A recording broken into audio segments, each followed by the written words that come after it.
Welcome, Third Rock listeners, to the Branding Laboratory. I'm your host, Deevo, Chief Experience Officer for the Brand Storyteller and the Fusion Creative Brands. And each week, I have the privilege of speaking with extraordinary leaders and entrepreneurs who are reshaping the way industries work.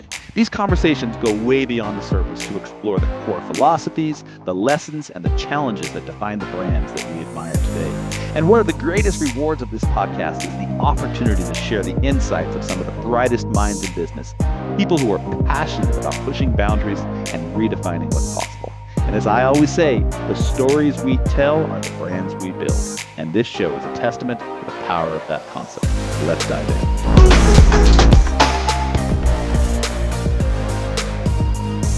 On today's episode, I am chatting with Liz Wolfe. She is a seasoned business coach who's been helping entrepreneurs build abundant businesses for over 2 decades. Well done, Liz. We're going to explore some of the principles of abundance, which is something that's really near and dear to my heart. I got turned on to that a few years ago and still trying to figure out the secret sauce to that. We're going to talk about overcoming hidden barriers and blockades, most of which we sort of build ourselves, from what I understand, how psychology works. And then I'm going to talk a little bit about how to launch a business that truly aligns with your vision, which is something that's really near and dear to my heart. Getting that foundation centered for yourself, first and foremost, so that you can talk to your ideal client, secondly. So if you've ever felt stuck as an entrepreneur, and I'm sure all of us have at some point, I'm raising my hand, you can see that, this episode is going to be packed with a lot of insights to get you moving in the right direction. And as I mentioned, our guest is Liz Wolfe. She's a business coach, and she helps entrepreneurs, like a lot of my listeners, launch and grow businesses based on an abundance model and abundance principles. So I better run a few things here during this episode myself. She's been doing this for 27 years. Well done. And she is known for a very strategic framework, clear vision, purposeful action, removing hidden barriers. Liz, with that much ado, welcome to the Branding Laboratory. Thank you so much. This is I love your energy. I love listening to your shows, and you're doing a great service to a lot of people. So thank you for having me on. Thank you. I appreciate the kind words. You've had a fascinating journey from growing up on a sheep farm in Pennsylvania to coaching entrepreneurs. You're now in New York City. Tell us, how did your early experiences shape this path as an entrepreneur? How did you come from sheep farmer to business coach, and what inspired you to start helping other people grow their own business? Well, thank you for that question. What's interesting is, well, first of all, I was child labor.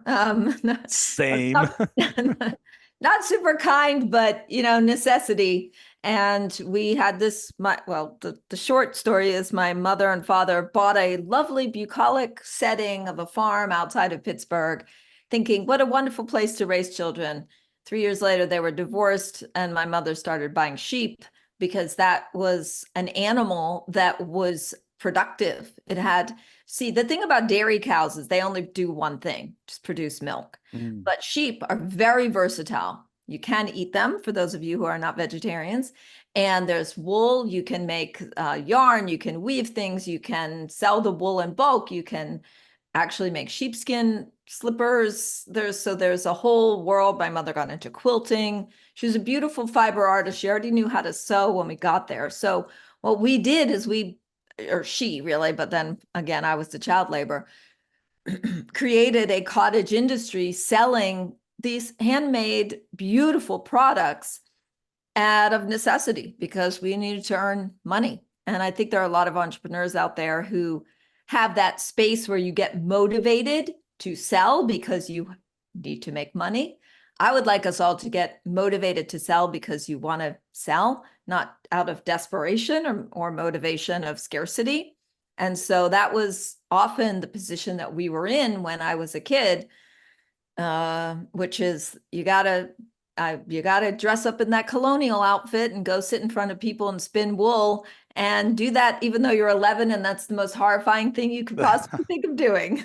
Wow. So you were an entertainer at 11 years old. I've been to some of those farms. There was I don't even know who it was. We met a couple when we first moved to North Carolina, and they took us to a reenactment of a Civil War situation. Yeah. And like, it's just really not my thing. Like, war in itself is just silly to me. But like going out there, I remember there were all kinds of kids in costumes. So now I have a visual of young Liz sitting there. Like, that's just really cool. But I will say this. Okay. Mhm. Looking back, and you may have scoffed at it and sort of embarrassed at it at the time, but having done something very similar, I was my father's child labor. I'm one of 12 kids. And my dad was a cheapskate and would never hire anybody. And he had a wine importing business. This was his business. So he would import really fine and rare wines from all over the world. And then he would resell them to restaurants and like different channels. I don't even know where half of them were. And our job, me and my two brothers, so there's three boys, nine girls, and me and my two brothers, we had to unload entire tractor trailers of filled from back to front with pallets of wine. And so like I understand, like I'm like 6 years old carrying, $1,000 box of wine into a warehouse. So I totally get it. But where I'm going with this, it's those types of things that shaped who you are today, I would imagine, in terms of resilience, creativity, the ability to stand in front of people. Like I think we sort of shortchange those, right? Would you agree that those early experiences, whether they're good or bad, they always have some sort of manifestation in the outcome of who we become, right? Absolutely. Well, I'm not afraid to stand in front of any people, any group of people. I've never had a fear of public speaking ever because I just did it. I just Yeah. did it. And the fact is I am an extrovert, so I enjoyed it anyway. I do enjoy performing. As I mentioned earlier, I am a musician, so I do enjoy that as well. So no problem being in front of people. That's easy for me. The other thing that taught me was about working hard. I'm Hmm. never tired. I mean, Hmm. I work 12 hours a day all the time. I'm not recommending it as a business technique. I'm just saying I don't get worn out in the same way that other people do just because there's always something. I'm driven by the idea that there's always something I could be doing to make my world better in some way, whether it's for my business, my house, my home, my marriage. By the way, that 27 years is actually just turned 28 because I know that because my husband and I started our business the year that we got married, in fact, 2 months after we got married. And I just passed 28 years and we have worked together all that time. So not only am I proud of being in business for 28 years, but being in business with my husband is a whole other. So married, you're celebrating a work anniversary and a marital anniversary at the same date for 28 years. 28 years. Wow, let's give that a round of applause. Well done. Thank you. I Like know. just having worked with former partners, I can tell you how much of a headache that can be if it's not managed properly. Yes.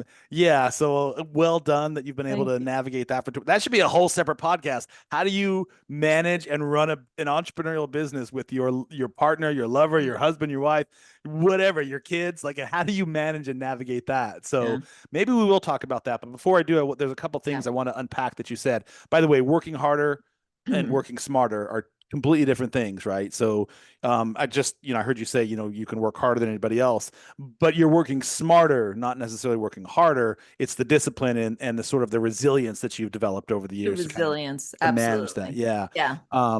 Yeah. So it's an interesting composition when you take a look at those in terms of like an entrepreneurial world, because you do have to work a little harder. I'm ex-corporate employee, did that for almost 15 years.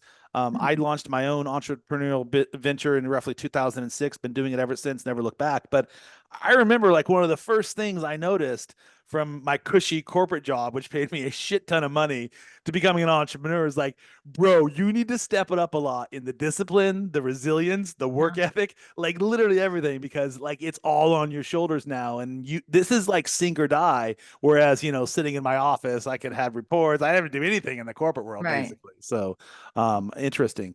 I heard you say something else that I wrote down. I just wanted to sort of call back. You mentioned that your mother was an artist and very creative, and now you're a musician, and in a sense, you're using that creativity to help other business professionals sort of uncover their magic. So, when you take a look at sort of what you do as a profession, would you say that creativity is a very large part of that and that very successful entrepreneurs typically are very creative, or do you think that's sort of a misnomer and just kind of like happenstance with you? Yeah, that's a great question too. What I think we have to be careful about the word creativity because I think when people think creative, they think talented. Mhm. And especially in the music world, but in any world, whether it's marketing, whether it's just being a coach, you have to think, I prefer to think of the word skilled, that you've developed skills over time. Now, the thing about, so if we eliminate, the talent, the sort of natural talent, like she's naturally talented and doing things. So creativity, that expands our knowledge of what, or the idea of what creativity can actually be. And creativity is really all about ideas. So I actually have a quiz that I have on my website, and it's about learning about your entrepreneurial style. And there are 4 styles. There's the chief enthusiast officer, the chief expert officer, the chief empowerment officer, and the chief, did I say excellence officer. And the enthusiasts are typically what you would call the creatives, right? They're constantly coming up with ideas and doing all kinds of different things. And those are the artists. The opposite of that would be the chief expert officers, who really like the data and the analytics of it. But I really believe that all of us are creative, because if we're in the entrepreneurial world, we're constantly coming up with ideas. We're constantly coming up with, how can I solve this problem? That's where the creativity comes in. How can I solve this problem? And all 4 of those different not genres, but styles, I should say, have different ways of being creative around solving problems. Some people, the empowerment officers, they go to people. The excellence officers, they look to discipline, right? The experts look to data. And the enthusiasts look to their, let's go party kind of thing. That's funny. So yeah, so the creativity comes in different forms, and I want to make sure that we're looking at it like as part of something that we can rely on. Yeah, I'm following your vibe. When I think of creativity, I think of what you just said: problem solving, innovation, branding, and marketing, and sort of understanding the subtleties and nuances of your business, and being able to, build a memorable brand that resonates with people in the branding world. I think of adaptability, I think of flexibility, I think of value creation, and all of those different elements require some form of creativity or another. So of course, if you're an artist, you obviously have to be creative in the genre of which you're creating your art. So so I'm totally following your vibe on that. So long and short of it is, entrepreneurs, in my experience, are usually very creative people, not necessarily just artistic or musician wise like you, but very creative people. And I think, and that's not to say that you have to be creative to be a successful entrepreneur, right? But I do think at some point in your business trajectory, you're going to have to be able to employ, or at least find people who can instill or utilize creativity in some capacity or another. Would you agree with that? I would, absolutely. You mentioned having a corporate job and the difference between being a corporate employee and being an entrepreneur. And I think that people will start a company or be an entrepreneur because they want freedom of some sort, typically in 3 areas. One is money, of course. Everybody wants to be able to have unlimited. No matter how cushy your corporate job is, there are limits to how much your corporation is going to pay you. There's no limits with an entrepreneur. That you want creativity of time, freedom of time. You want the ability to choose your own schedule, which sometimes will come back to bite you a little bit in the butt, but you have that. But the other thing that people really, really want is freedom of thought. They want the freedom to have that creativity, to have the ability to come up with an idea and implement it. Because a lot of times in the corporate world, ideas get squashed because you got a committee who's going to approve it or not. Yeah. But we have freedom of thought, which is where the creativity will come into that play. You said something earlier that I just want to clarify. And it's centered around your motivation. And I think you said motivation, the type of money you make or something. From my perspective, to become a successful entrepreneur, and again, I'm not saying you said this or not, I'm just trying to get clarification on it. From my perspective, one of the things that I teach my clients in primary motivation should center around, what problems do you solve? And how can you build upon that and scale that so that you can target wherever your ideal audience is with your solution to their problem. And the money, I'm not saying that money is important. I love money. I make a lot of money and I love doing that. But for me, making money is secondary to solving a problem for somebody. Would you say in your approach to coaching that you take a similar approach, or is there a different philosophy you have around that? What's so interesting about it is, especially since I work with a lot of people who are newer in business and are looking to start a business or have a business and actually want to change to something else because they feel stuck in some way. It's the theme word that I hear all the time. I feel stuck. How do I get to it? So sometimes they say, "Oh, it's because I want to make more money." But you and I know that the only way you're going to make more money is if you solve more problems for people, because they come to you not because they want to help you make more money. And by the way, not because you deserve it. Mm. Or that you're worthy. That is not why people are coming to you. They're coming to you because you solve a problem for them. And the better you can solve that problem for them, the more money that they're ready to part with you. One of the abundance principles that we need to shift is that there's an unlimited amount of money available in the universe. It is not a pie. It's not like if you have a bigger slice of the pie, somebody else has a smaller slice of the pie, even though I understand that many, many people dominate the amount of wealth in our world, but the amount that's available to us is unlimited. And so if I come to my relationship with you with that mindset in mind, then I know that what's most important at that point is, let me help you solve your problem, because that's a pathway into creating more money. So this whole abundance model that you work with, is this something that you happened into, or was this something that you learned as a kid? Were your parents sort of into that idea? I came across this idea of abundance in terms of, and I'm thinking just sort of like the ability to manifest your own life, create your own life. You talked about freedom. For me, when I think of abundance, I don't necessarily think of just financial abundance. I think of a plethora of different things, from my health to the health and abundance of my family, to the house I live in, to the car that I drive, to the type of clients that I get to work with. So abundance comes in a bunch of different factors for me. But it wasn't something I really ever understood, because they don't teach you this stuff when you're a kid. They don't teach you this stuff in school. They don't teach you that, you basically are the creator of your own kingdom. And so whether you believe that or not, I think a lot of people are starting to wake up to this idea that we can control our destiny, we can control our outcome, and abundance is like that's the end game. That's what we're all seeking, right? But abundance is sort of a cliche word now. Like, you see it everywhere, right? Yeah.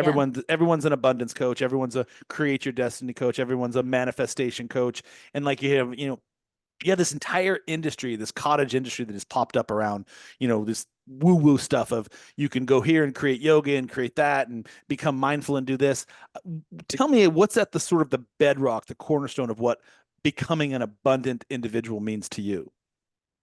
Okay, and I have some principles of abundance that I use consistently in my coaching. And I want to make one clarification before I go there, which is that I love the quote by Wayne Dyer that I Love him. came across many years ago that I stick with, which is, abundance is not what we acquire. Mm-hmm. It's actually, in my opinion, not to change what you said, but it's not actually an end game, even that's what we're doing. We're seeking it, but it's not something you acquire. It's something you tune into. So that's an example of being on the farm. It was a really good experience with that, because I could walk out at any given moment in the middle of July and collect more free raspberries that are like $6.99 a pint in every local grocery store, and make, as it was some massive abundance, mostly of food. We would plant tomatoes and we would get hundreds of tomatoes. We had hundreds of sheep. So there was this feeling of, wow, that's a lot. It's a big, there's a lot of abundance. And there was something that I learned, which was that I can take a raw material, which is basically worthless, and turn it into something that someone would pay money for. Mm-hmm. And, let's just say using wool to making yarn, or some sweater or something like that. So I had a experience of creating from nothing, creating something, abundance from nothing. I remember actually one time us going to one of these festivals, which happened to be very lucrative for us. And because a lot of times people don't like eat lamb, or they really don't, they think, oh, wool is itchy or something. But at this particular festival, there was there were a lot of people and they were buying the food and they were buying what we were buying.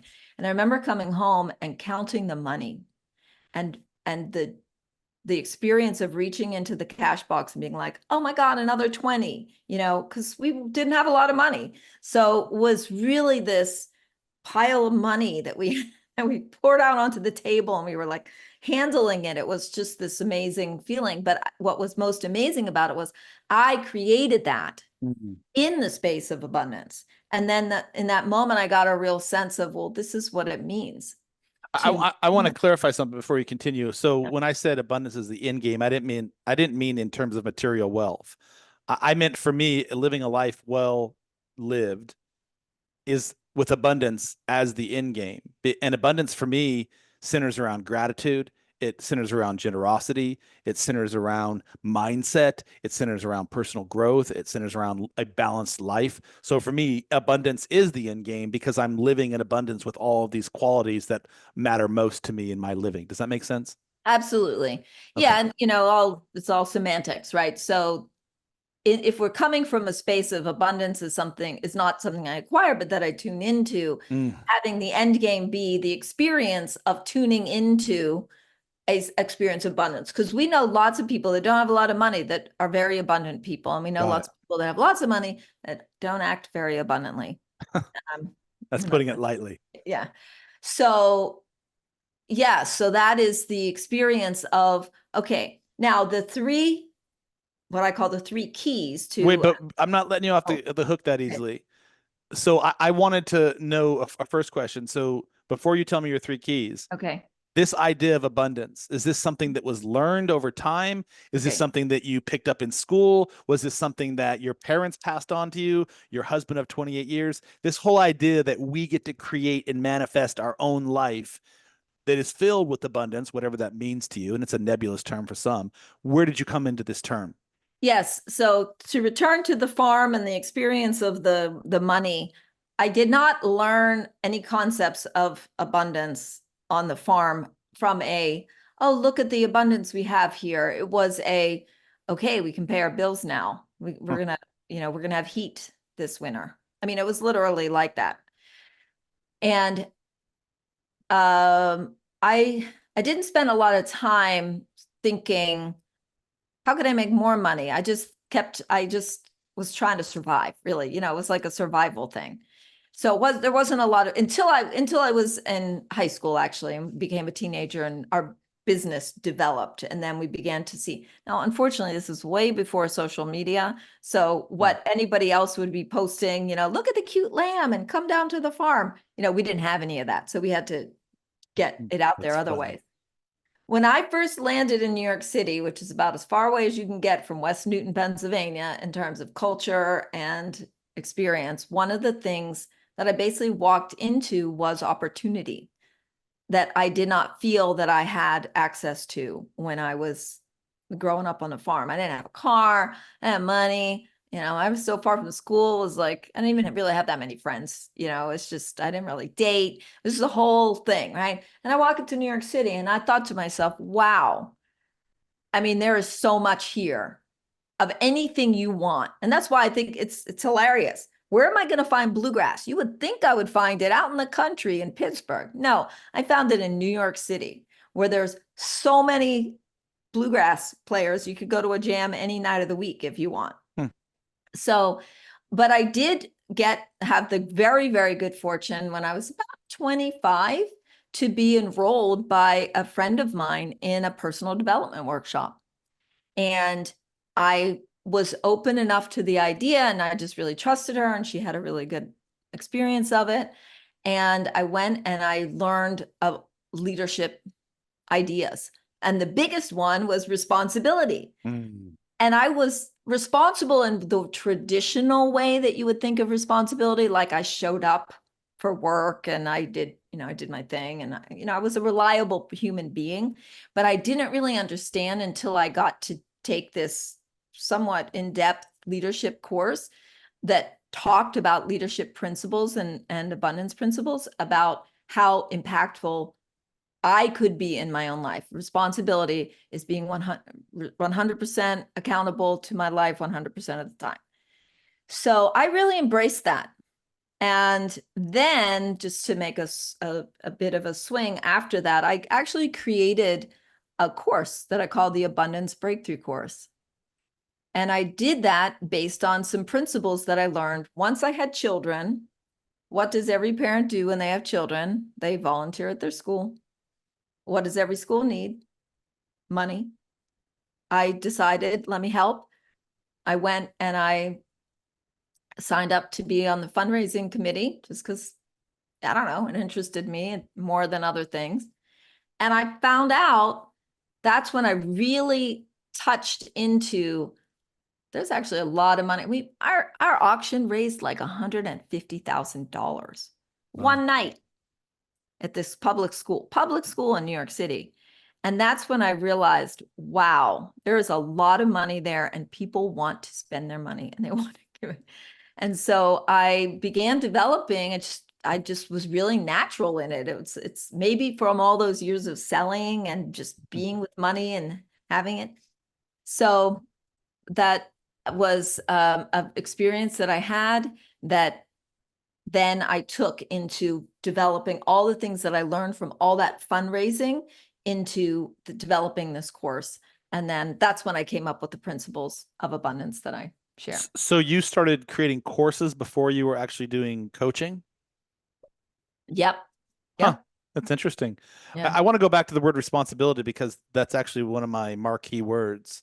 If you were to ask me what is the single condition or single element that a successful person should possess, it is actually the word responsibility, because for me it literally is connected to everything from self-awareness to accountability to commitment to growth to commitment to others to commitment to self, loyalty, serving others, discipline, focus. Like the list is endless for me, and responsibility is literally at the as the bedrock of all of that for me.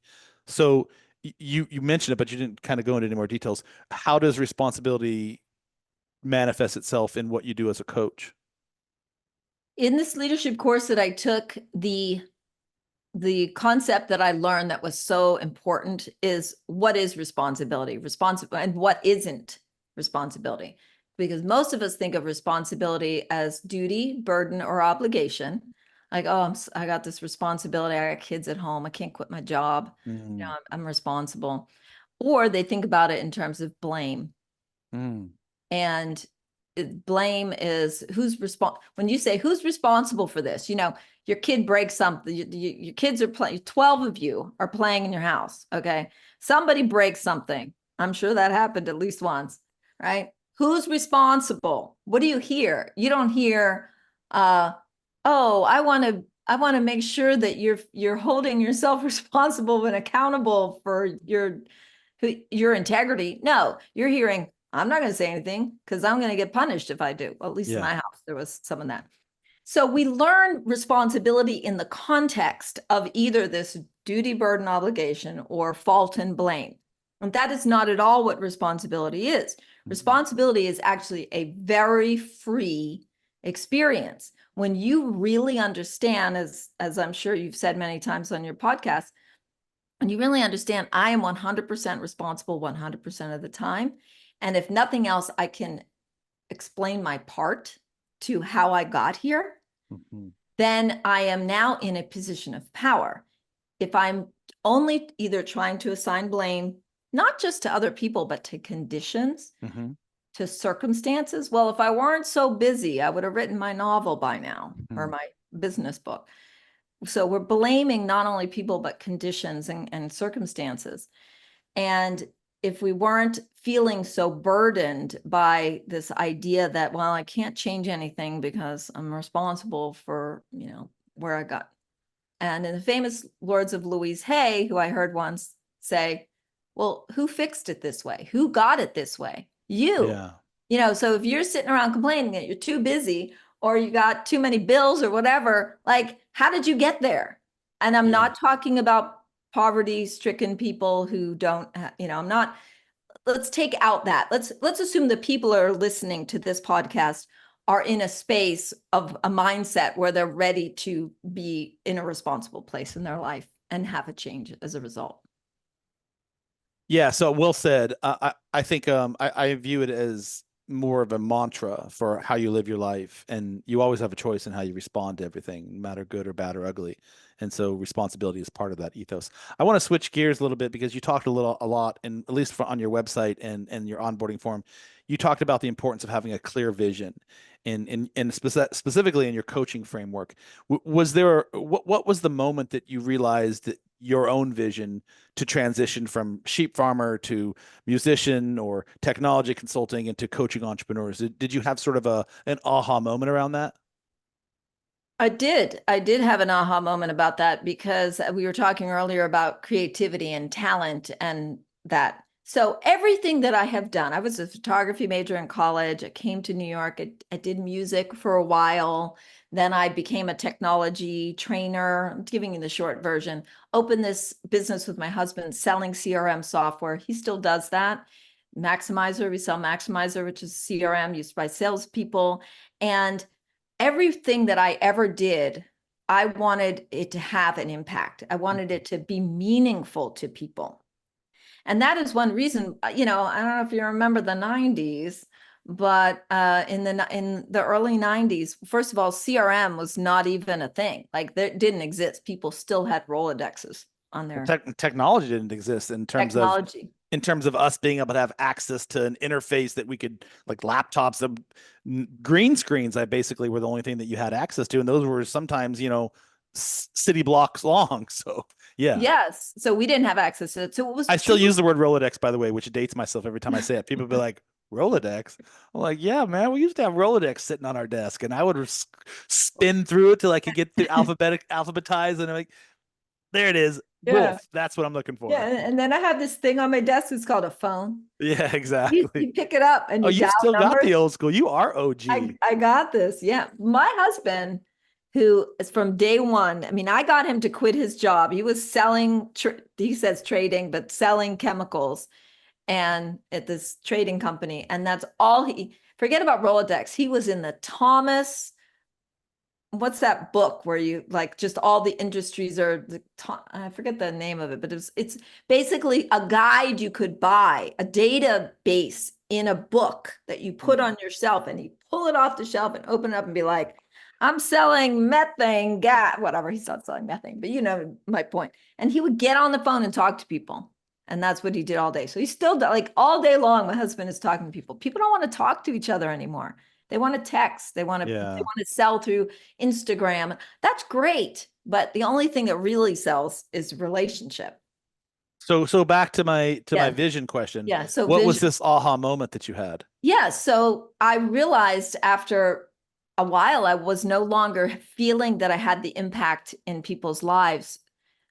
When I was teaching people Excel, like that was life changing. People kept their jobs because they could figure out a mortgage and they're a financial advisor and they could figure that out online. Like that.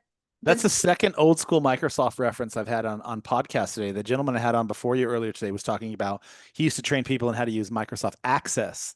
And he was like the only person in his entire office. And I didn't know how to use Access because I used to be a former project manager. So I had to learn how to do programming and stuff like that. So I was like, dude, you're like the only person on the planet that I know that actually knows Access other than me. And now I used to do Excel training as well. So it's like we have wow, two yeah. parallels. So well played. Okay. Anyway, sorry, Yeah. I didn't Yeah. interrupt. Keep going. So that used to be very impactful and then it became non-impactful anymore. And I Mm. had a lot of clients who really wanted me for the ability that I had to take technology information and translate it into something that people could use and actually make a difference for them. That got very boring for me.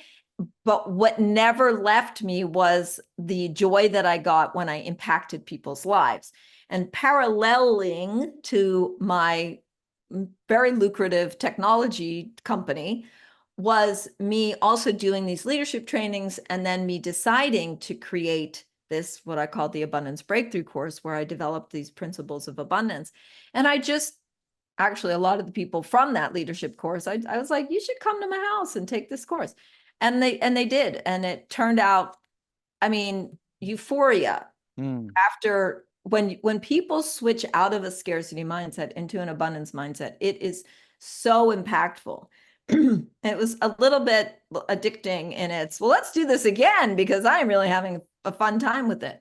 And one other thing that I didn't mention when I was describing about my mom and my dad and getting divorced, he was not interested in farming.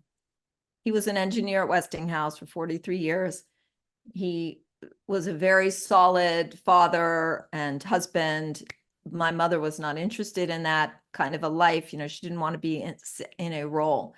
And now you got to understand, this is 1969 that she bought the farm. Okay. She would have been in her 30s. And she was like feeling so stifled. And so she wanted to break out of that life and have this creative life that my father was not interested in. So now you got to understand, I'm in business with my husband now for whatever, 15 years or something. And I'm saying, I want to do something different. And the first thing that came up for me was, but if I do that, I'm going to wreck my marriage because I have a partnership with my husband in this very specific thing. And I just, everybody in my world, my sisters, my grandmother, everybody was divorced. So that was when I was a kid, I just assumed I'd be divorced. So I had this, we were, never have conversations like this late at night in bed. Well, that's exactly what we're doing. I was laying there, little tears, rolling down the side of my face because I was saying to him, I could keep doing what I'm doing, which will kill me. But if I go off and do what I really want to do, it might kill us. It's almost bringing me to tears right now thinking about it. And I had to really navigate my fears around that process, as well as navigate the business, the relationship, and everything. And I just said, I'm going to do it. And I, at that moment, what the big decision was to spending another $10,000 on a train the trainer course to become a trainer in this leadership program, which I did. And, that was a big decision, but I was leaving that behind. And that was very scary for both of us. So I want to unpack that because what I heard you say was this abundance versus scarcity mindset. And going into that conversation, you had this mindset that was based upon a contextual learned behavior of, I'm going to get divorced just like everyone else in my family.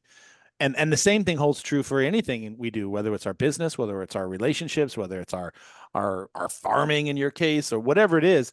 If we have this scarcity mindset that we're not going to have success around it just because I've never had success or my parents were unsuccessful or all the people I'm around me is unsuccessful, then we're probably going to sort of create that, right? That's sort of the idea.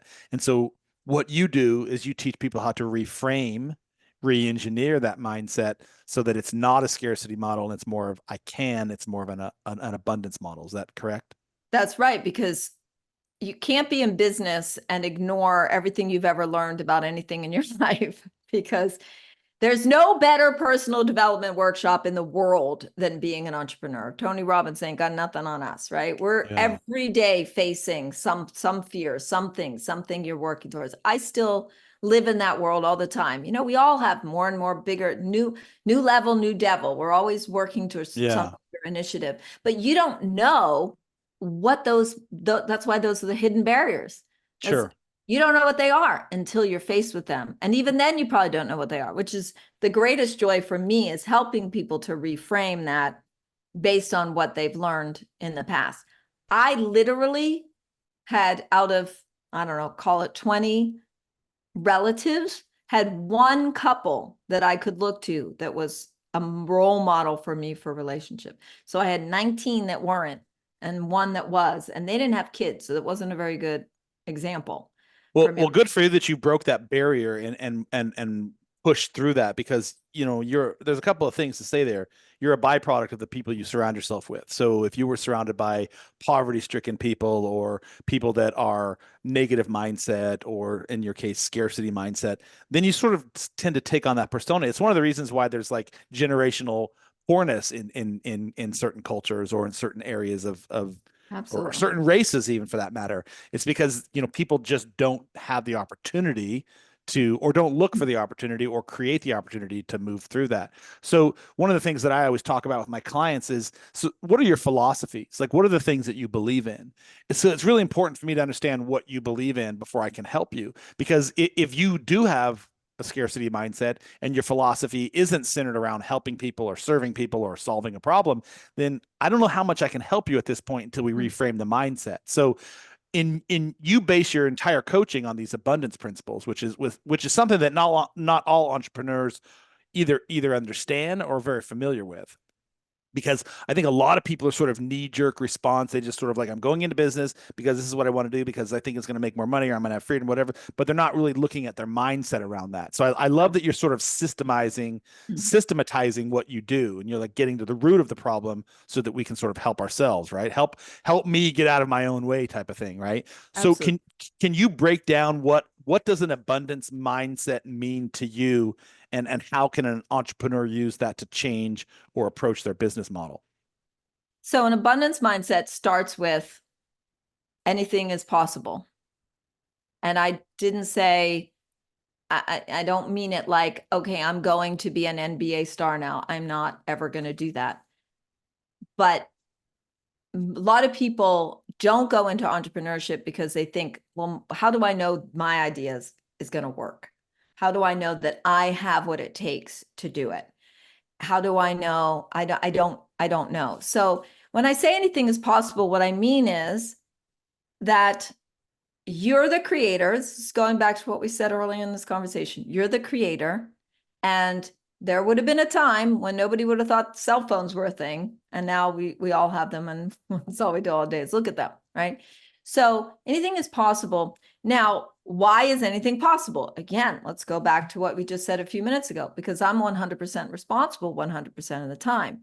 Therefore, I get to decide or choose. Let's use that word, much better word. I get to choose. I come from a place of choice. How am I going to be in this experience right now? What am I going to create?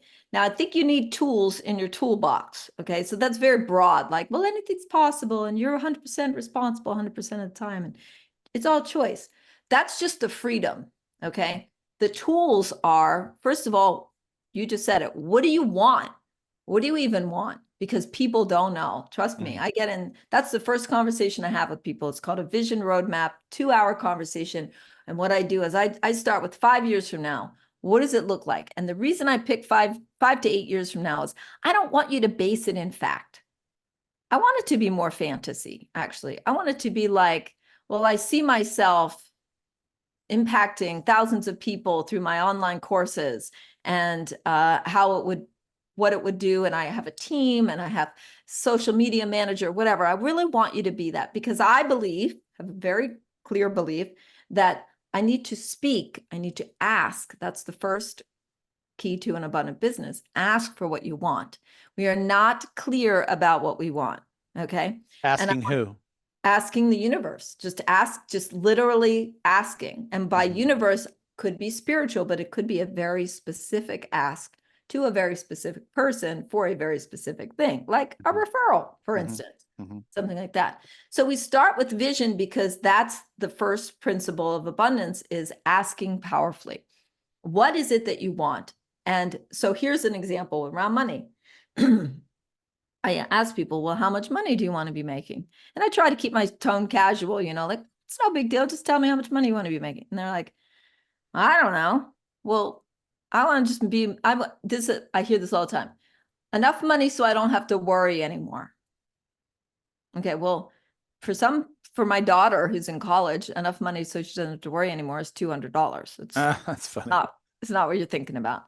And by the way, people with a lot of money worry. So it's not a good qualifier. I want numbers. I want you to tell me. I don't want you to make more money next year. How much more money? I want to make $100,000. The other thing is that we need to know how we're going to get there. What is the strategy for getting there? And if you say to me, I want to make $1 million next year, anything's possible. But at the same time, if you only made $10,000 last year, there's a lot to fill the gap.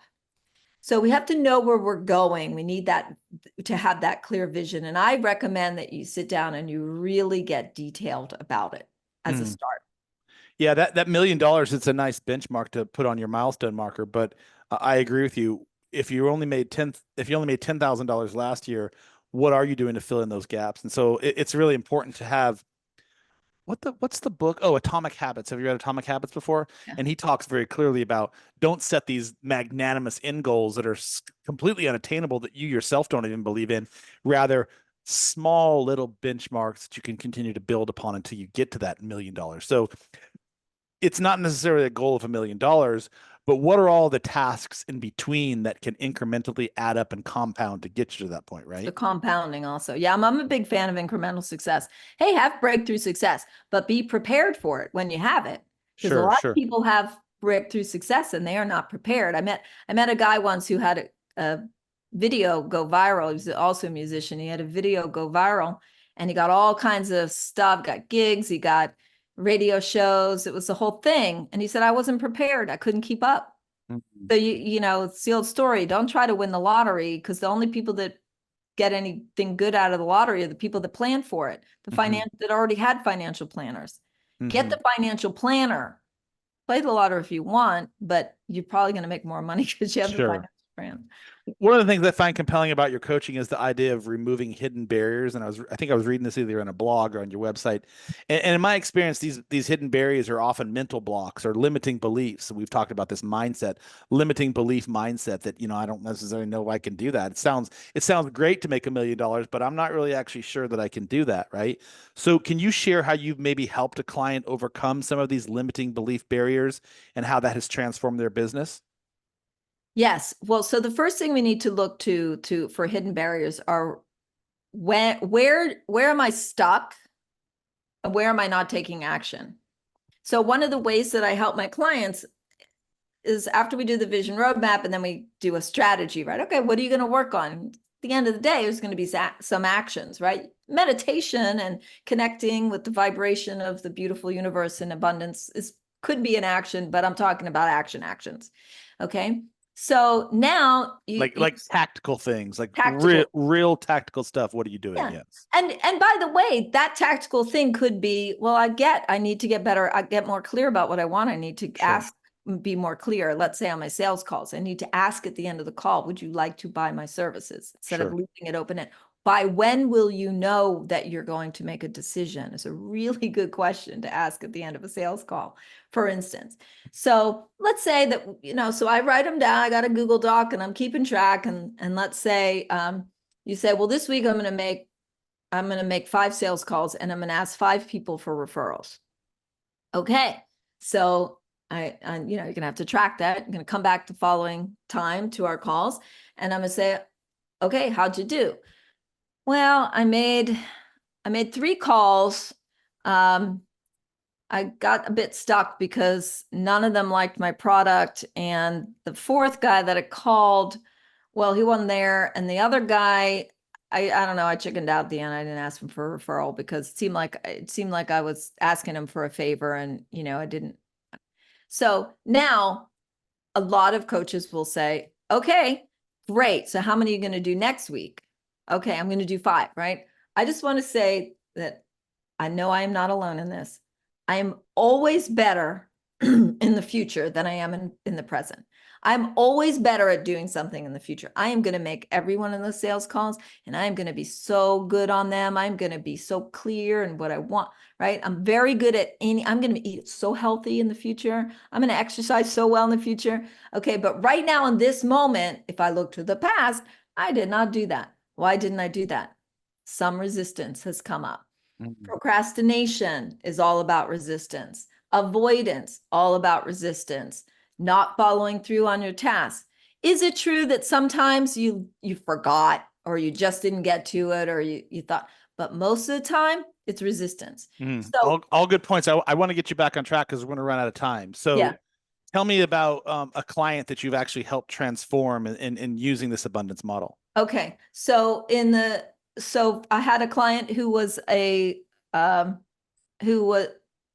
had a nonprofit and he was terrible at asking. And so he would go and say, I'm going to go ask my donors for money now. And then he would come back and be like, no, I didn't do that. And so once he understood that the resistance that showed up for him around asking was fear of like feeling like they were doing him a favor.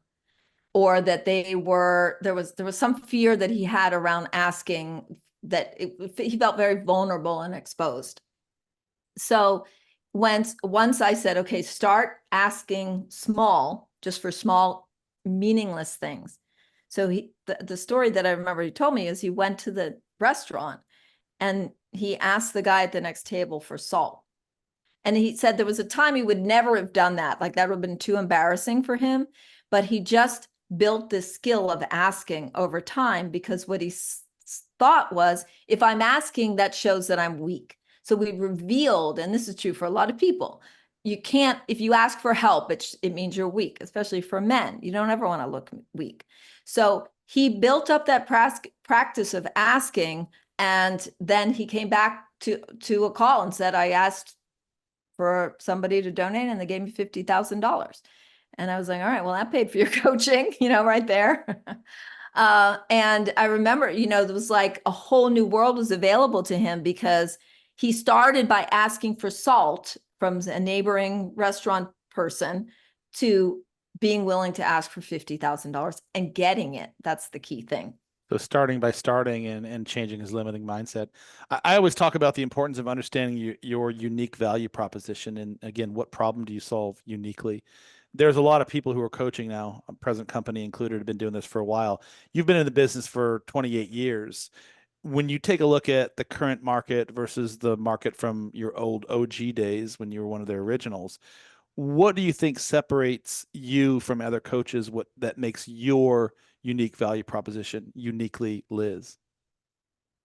Well, a lot of people that are coaches are very specific around the strategy and the accountability and the how many by when. And I definitely believe that that is an important thing, because you have to start somewhere. But I believe that the real value of getting into action is the fact that it will make you bump up against those hidden barriers. If you're not declaring goals that are scary to you, or that you come back a week later and go, yeah, I didn't do that. And now we're able to uncover those limiting beliefs because of the fact that you were in action. And so I think it's very important. You cannot do one or the other. I love the law of attraction. I love the idea of it. Yes, please meditate, please ask, tune in, do that. I love the fact that I can be holding someone accountable, but I know that those two things come hand in hand. You can't do one over the other. So that's the difference that I bring into my coaching, is melding the two of those together so that people have a whole experience of transformation. So bringing tactical law of attraction, pragmatic principles, and then overcoming limiting mindset beliefs is sort of what separates you and makes you who you are. Absolutely. Yes. I love that. This has been a cool conversation. We're running out of time. I have a bunch of other things that we could certainly go down. We've talked about a bunch of different rabbit holes around opportunity and responsibility and impact and meaningful. I love the impact word. In fact, I'm going to talk with you after the show. I started a new mastermind series, and it's called Impact. And what it does is it brings entrepreneurs together in a virtual mastermind once a month. And it's an opportunity for us to network and connect with other people that we wouldn't have had a chance to meet. And so I'm going to invite you to that after the show. But how can people find you? What's the best way for anyone who's listening that might want to connect with you, Liz? Yeah, the best way is to go to my website, lizwolfecoaching.com. So in case you didn't get the joke, wolf's the name, sheep's the game. But that was what our little saying was when we were growing up. But it's Wolfe with an E, so Liz Wolfe, WOLFE coaching.com. And I mentioned that quiz earlier. So right when you get on my site, it pops up, and that's a great way just to get to know my work a bit, is take the quiz. It's fun, it's easy, and it's very valuable content that you'll receive as a result of taking it. And it probably will help you to figure out why you're feeling stuck in certain areas. I love the quiz idea. It's really great. It's a good feature. So well done on that. It's been a cool conversation, Liz. I really appreciate you joining the Branding Laboratory today and sharing your journey. I love the storytelling, easy to talk to, and very insightful. So thank you. And I love the unique approach that you take to sort of bridging the gap for the abundance, the mindset, and all the things, plus the tactical that actually can make you be a successful business owner. So thank you for sharing those insights. Yeah, well, you've been great keeping me on track, so I appreciate that, and really wonderful questions. So awesome conversation. I love it. Thank you for having me on. Yeah, my pleasure. And if you want to connect with Liz, in the show notes, you'll see all of her URLs and her social media channels and all that stuff. And Liz, we'll produce the show for you, get everything out to you. There's nothing you have to do. If there's anything you want to connect with us afterwards, feel free to feel free, and we'll talk a little bit in the green room afterwards. So thank you again for being a guest today. Thank you. Well, we covered a lot today with Liz, so thank you for listening. I love how she breaks down hidden barriers with entrepreneurs and helping them sort of see their own power, which is really important because we are literally our own worst enemy. And I speak from experience. And mindset is literally everything. And it may sound woo woo to some of you, and some people are probably like shaking their heads at this, but I've been doing this for a long time. I've been in the corporate world for many years. I was an entrepreneur now since 2006. I have worked with some brilliant people, and through this podcast, I've had the opportunity to connect with some of the most amazing entrepreneurs around the world. And there's always a few common themes that almost every one of them have, and one of them includes this mindset. How do you view the world, and what are your core philosophies, and how do you handle distress, and how do you handle setbacks, and how do you handle resistance, and all those things? And they're all part of our mind, and these barriers that we set for ourselves that are self-propagated, and they're just an illusion. And if we can learn to overcome these mental barriers, these mental constructs that we've created, and Liz is going to help you do that, then it opens up the door for a plethora of opportunities that we would have never been able to see because we're sort of stuck behind our own walls. So anyhow, please connect with Liz. Her information is going to be below in the notes. I'm always pointing down. Can it be up? Can it be left? Can it be right? I never know. I think it's right down below. So anyway, I digress. She's at Liz Wolfe Coaching. That's Wolf with an E, lizwolfecoaching.com. And thank you, Liz. I really appreciate you. Happy anniversary. Happy 28 years in business for being a guest, a wonderful guest on the Branding Laboratory. Make sure to subscribe to the podcast if you're listening to this on YouTube, Apple, Spotify, wherever you may be. Leave us a review. I love your feedback. Keep it nice, keep it smart, and tell me how we can improve the show. If you want to be a guest, or if you know somebody who wants to be a guest, please connect with us on social media. I'm on Instagram at Deevo, the brand storyteller. Deevo with 2 E's, the brand storyteller. And if you're looking to elevate your brand and entrepreneurial journey, and you want to have a conversation with me, please check me out on thebrandstoryteller.com to learn more about what I do. I help entrepreneurs and small businesses tell their story and connect with their ideal audience. And we do that through branding and messaging and all sorts of really cool stuff that we have developed over the years. All right, until next time, I'm Deevo. That was Liz Wolfe with Liz Wolfe Coaching. Thank you for tuning into this podcast and listening to the Branding Laboratory. I will see you soon. Thanks for tuning into the Branding Laboratory. If you enjoyed today's episode, be sure to subscribe and leave a review. Connect with us on social media for more branding tips and insights. And remember, your story matters. Until next time, keep building and sharing your unique brand story. I'll see you soon.